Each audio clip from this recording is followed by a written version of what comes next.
기도합니다. 거룩하신 하나님 아버지, 저희들의 마음을 사로잡아 주시기를 원합니다. 성령 하나님 붙들어 주시기를 원합니다. 이 시간 우리 모두를 말씀의 강가로 인도하여 주실 때 마음의 문을 활짝 열게 하시고 진리의 말씀을 받아먹어 말씀이 내가 되고 내가 말씀 가운데 거하는 거룩한 종들 되게 하여 주시옵소서. 예수님 이름으로 기도 올리옵나이다. 아멘. 자, 오늘 사순절 세 번째 주일입니다. 사고로 죽은 자들이라는 제목으로 하나님의 말씀을 증거하도록 하겠습니다. 얼마 전에 광주 광역시에서 아파트가 붕괴되는 사고가 있었습니다. 이게 안 넘어가네요. 방송실 넘겨줄 수 있습니까? 꼭 이렇게 이제 은혜 받으려고 하면 이런 일이 이제 생기는 거예요. 자, 이거 한번 체크해 보세요. 네. 아파트 붕괴 사고가 일어나서 여러분들이 안타깝게 세상을 떠났지 않습니까? 그래서 이제 조사를 해 보니까 이 조사 원인이 무단으로 설계를 변경한 거였어요. 그래가지고 이 구조가 약해지니까 안정성이 확보가 안 되니까 건물이 무너진 거거든요. 이제 조사하는 사람들이 다 시료를 채취해서 해 보니까는요, 17개 층 중에 15개 층에서 채취한 콘크리트 사료가 강도가 85%밖에 안 되는 겁니다. 콘크리트에 이제 물을 많이 탔다는 이야기가 되거든요. 여러분, 30년 전에 삼풍백화점 무너진 사건을 기억하시잖아요. 그때도 무단으로 설계를 변경한 것이 사고의 원인이었거든요. 이런 일이 이렇게 또 일어난다는 것은 정말 이게 안타까운 일이 아닐 수가 없습니다. 여러분, 이런 사건 사고가 예수님 당시에도 일어났거든요. 오늘 본문 1절을 보시겠습니까? 같이 한번 읽어봅시다. 시작. 그때 마침 두어 사람이 와서 빌라도가 어떤 갈릴리 사람들의 피를 그들의 제물에 섞은 일로 예수께 아뢰니. 네, 이 사건은 무슨 사건이냐면요, 갈릴리 지역에 있는 사람들을 빌라도가 무참히 살해하는 그런 사고가 터진 겁니다. 갑자기 일어난 일로 인해서 많은 사람이 생명을 잃었고, 그 일로 인해서 웅성웅성 소문이 전 이스라엘을 뒤덮었습니다. 사고가 또 일어났죠. 4절 말씀이에요. 한번 봉독해 봅니다. 시작.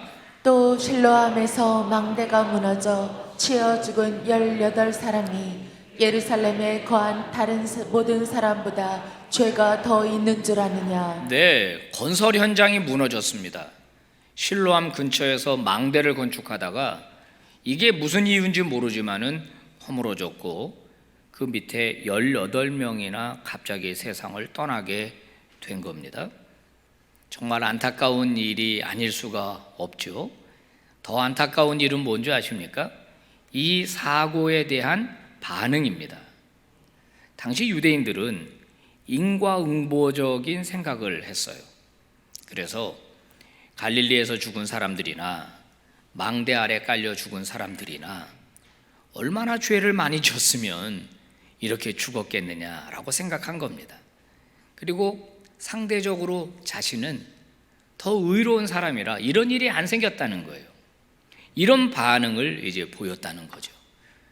여러분, 이런 반응은요, 오늘날도 있습니다. 특히 교회 안에 믿음이 좋다는 사람들 중에, 기도 많이 한다는 사람들 중에 남의 고난이나 남의 아픔에 대하여 함부로 말하는 사람들이 있습니다. 대부분 다 인과응보적으로 해석하고 말해요. 그 집사님, 그 권사님, 무슨 죄가 그렇게 많아가지고 그런 일을 당했느냐, 이렇게 함부로 말하는 겁니다. 성도 여러분, 모든 게 다 그렇게 해석되지가 않아요. 성경을 좀 읽어보면 그렇지 않다는 걸 금방 알 수 있는데, 제발 우리 빛과 소금의 성도들은 그런 사람들 없기를 바랍니다. 아멘 해 주십시오. 남의 잘못, 남의 어려움, 남의 고난 함부로 그렇게 말하는 거 아니고, 우리는 그보다 더 많이 위로해 주고 아멘이죠. 더 많이 힘주고 함께 있어주고 그런 믿음의 사람들이 다 되시기를 바랍니다. 예수님 뭐라고 말씀하셨을까요? 오늘 본문 2절에서 예수님 이렇게 말씀하셨습니다. 너희는 그 갈릴리 사람들이 그렇게 해를 받았는데 다른 사람들보다 그 사람들이 죄가 더 있다고 생각하느냐? 라고 질문하셨습니다. 질문이 대답이죠. 죄가 더 있어서 갑자기 그렇게 죽은 걸로 생각하느냐? 아니라는 겁니다. 4절에서는 뭐라 그래요? 그 망대에 깔려 죽은 18명의 사람이 다른 사람들보다 죄가 더 있다고 생각하지? 너희들 지금 그렇게 생각하고 있는 거지? 아니다라는 겁니다. 그리고 네가 그 사람들보다 상대적으로 더 죄가 없고 의인이어서 너한테는 그런 일이 안 생겼다고 생각하면 안 된다. 주님이 그렇게 말씀하시면서 이어서 비유 말씀을 하나 들려주십니다. 어떤 비유 말씀이냐? 포도원 농장에다가 포도나무를 다 없애고 거기다가 무화과를 갖다 심은 농부의 이야기를 들려줍니다. 자, 무화과 나무를 심었습니다. 목적은 열매를 기대한 것입니다. 그런데 1년이 지나도 열매가 열리지를 않아요. 2년이 지났는데도 열매가 열리질 않아요. 3년이 지났는데도 열매가 없습니다. 이 시간 낭비에, 노력 낭비에, 돈 낭비에, 땅 낭비에 손해가 이만저만이 아니겠죠. 그래서 이 농부는, 이 포도원 주인은 어떤 이야기를 하게 되냐면, 이거 안 되겠다. 갖다 심었는데 내가 기대한 열매가 없으니까 이거 다 찍어서 불에 던져버려야 되겠다. 이렇게 이야기를 했다는 겁니다. 지금 주님이 이야기를 해주고 있는 거예요, 비유를.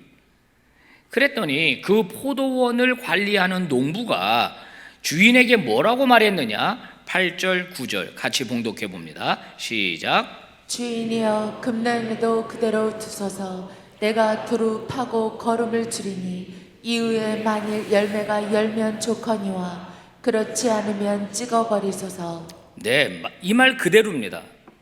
1년만 더 참아주세요. 제가 어떻게 한번 잘해볼게요. 열매를 거둘 수 있도록 제가 노력해 볼게요. 1년만 더 참아주세요. 이렇게 부탁을 했다는 이야기입니다. 여러분, 이 비유 말씀은 알레고리로 해석해야 정확하게 알 수 있어요. 일단 여기서 말하는 포도원은 가나안 땅을 말합니다. 하나님께서는 이스라엘을 이집트에서 이끌어내셔가지고 가나안 땅에 심으셨습니다. 가나안 땅을 주신 것이에요. 그 다음에 여기 무화과 나무는 이스라엘 백성들을 말하는 겁니다. 가나안 땅에 와서 살게 하셨어요. 그리고 이 일을 행하신 주인은 누구냐? 하나님이세요.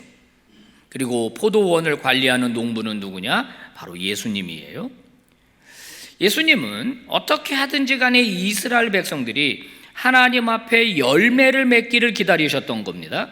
그리고 그들이 맺어야 할 열매는 바로 회개의 열매인데요.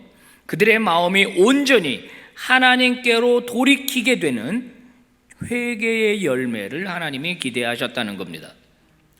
성도 여러분, 하나님은 꽤 오랜 시간 동안 이스라엘에게 특별한 애정을 주셨습니다.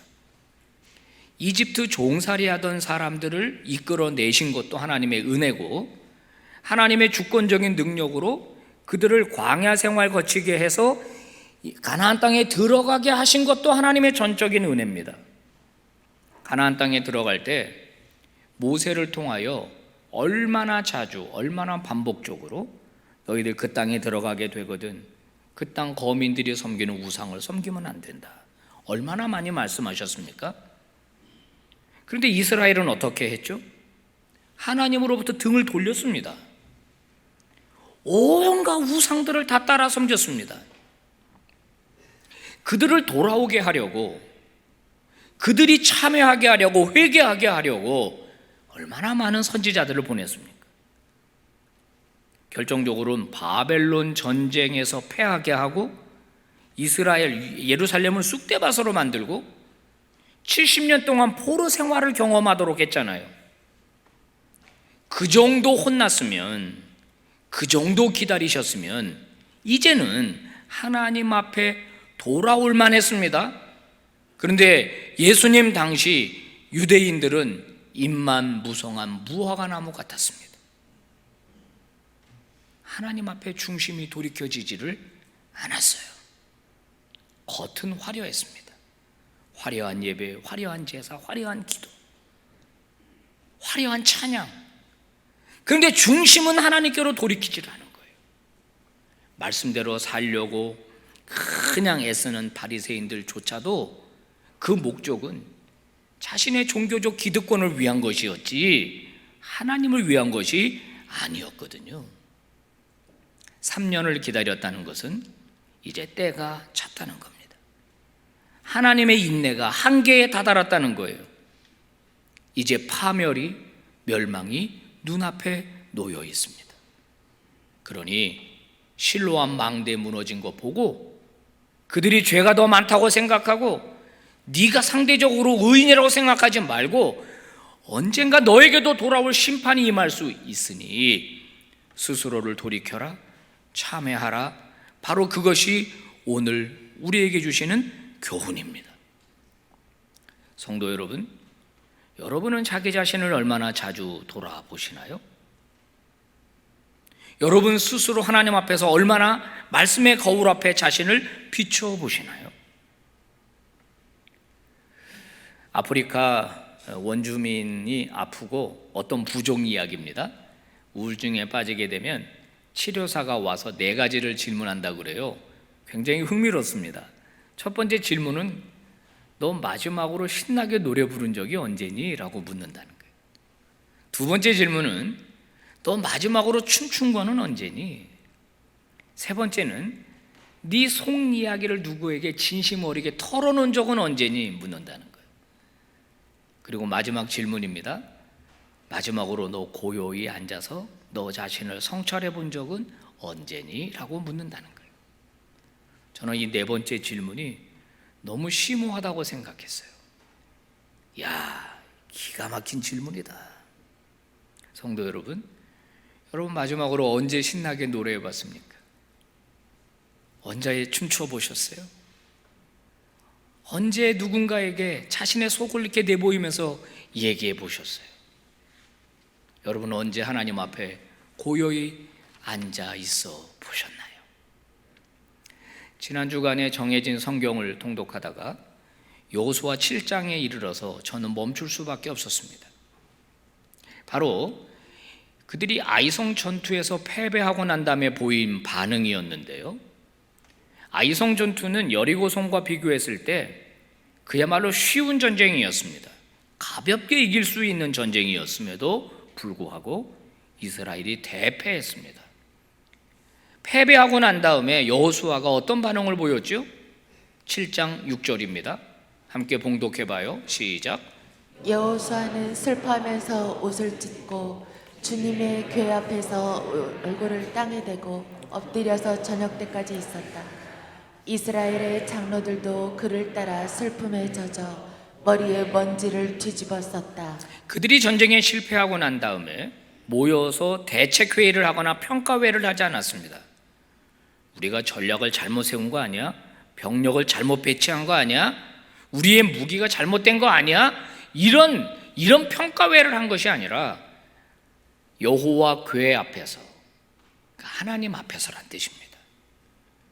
얼굴을 땅에 대고 엎드려서 아침부터 저녁 때까지 참회한 것입니다. 하나님, 저희가 뭘 잘못했습니까? 저희의 어떤 문제가 있었나요? 여러분, 바로 이것이거든요.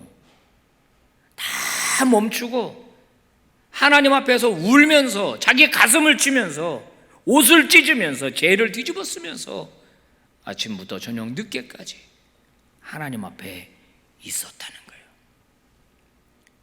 결국 하나님께서 무엇이 문제였는지 말씀해 주시지 않습니까? 그리고 그들은 다시 회복할 수 있었던 거예요. 오늘 그리스도인들의 문제가 무엇입니까? 자신을 돌아보지 않는다는 겁니다. 우리 손에 있는 스마트폰 때문에 밤새 여기저기 드라마 몰아보기를 하고 너무 많은 다른 사람의 삶에 관심을 가지고 너무 늦게 잠들고 아침에 일어날 때 피곤하게 눈을 뜨는 겁니다. 하나님 앞에 서 있는 시간, 말씀 앞에 앉아 있는 시간은 너무 적고 진지하게 주님을 따르는 것이 무엇인지, 진정한 그리스도인이 된다는 것이 무엇인지 성찰하지 않으면서 구원도 받고 싶고 평안도 얻고 싶고 복도 받고 싶고, 그게 현대의 그리스도인들입니다. 포스트 모던적 영성이라고 누군가 지적하죠. 값싼 은혜가 난무하고 회개 없는 구원이 선포되고, 진짜 그리스도인다움들이 그리스도인들에게서 사라지고 있다는 지적입니다. 저는 다시 엘리 제사장의 시대가 반복되는 것이 아닌가 우려스럽습니다. 영적 지도자인 엘리는 영적 지도자로서의 사명을 제대로 감당하지 못했습니다.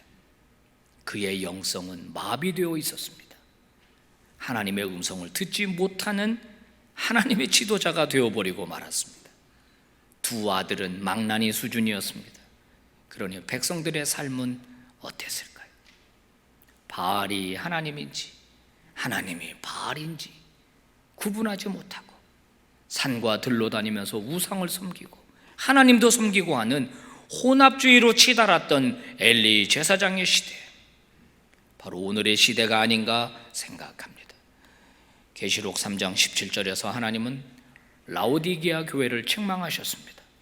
너는 말하기를 나는 부자입니다, 나는 부요합니다, 나는 부족한 것이 없습니다 라고 말하는데, 내가 볼 때 너는 곤고하고 가련하고 가난하다, 너는 영적으로 눈이 멀었고 영적으로 벌거벗은 상태다.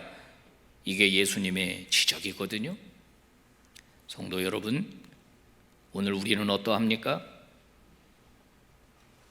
저와 여러분의 가슴은 영적으로 감각이 살아 생생하게 있습니까? 하나님의 음성이 들리십니까? 자신을 포장하는 일은 너무 잘하고 자신을 방어하는 일은 너무 잘하고 남의 잘못을 지적하고 비판하는 일은 잘하는데, 머리는 너무나 똑똑하고 비상한데 가슴은 식어져 버렸습니다.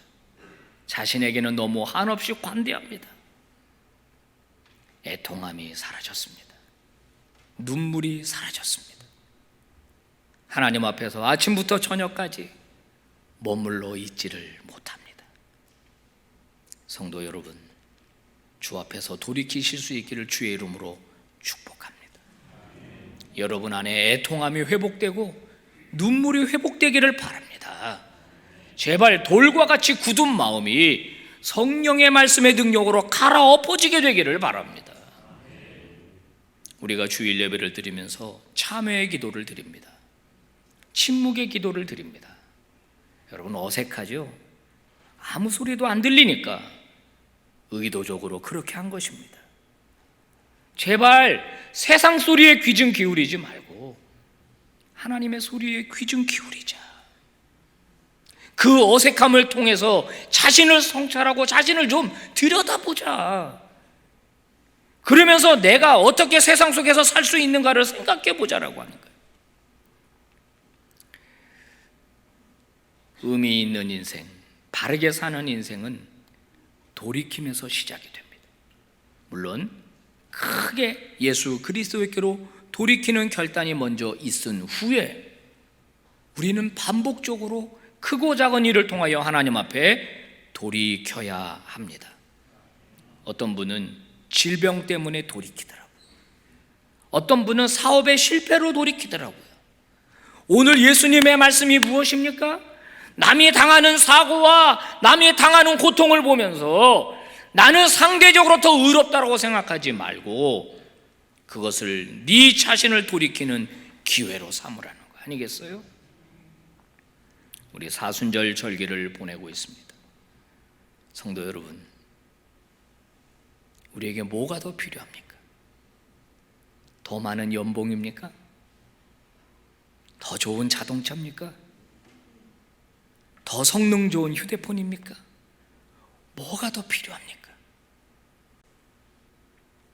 진짜 필요한 것은 영적인 풍요입니다. 하나님과의 관계 회복입니다. 얼마나 많은 나라 여행하고 싶으십니까? 진짜 우리가 들러야 할 곳은 바로 우리 내면입니다.